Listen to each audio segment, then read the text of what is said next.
おはこんばんちは。むんちゃんです。ペッピーです。今日は何を勉強するの？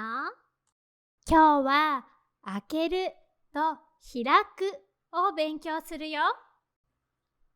どっちの言葉を使うのか一緒に見よう。はーい。開ける。ドアを開ける。桃。開く。門を開く。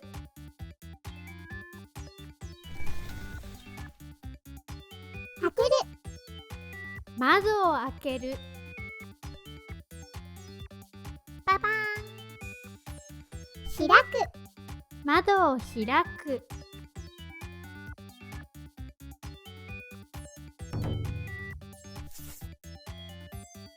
開ける。蓋を開ける。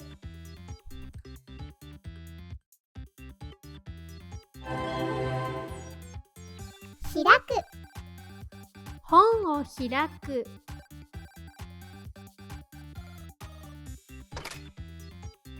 開ける。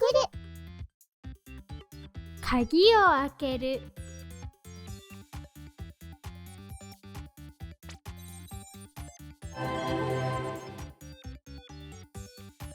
開く。心を開く。パパーン。開ける。カバンを開ける。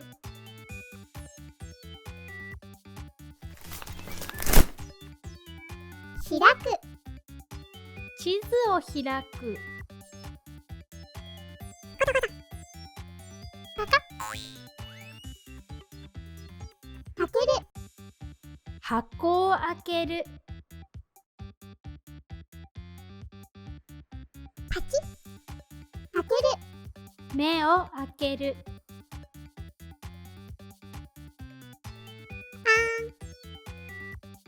開ける。口を開ける。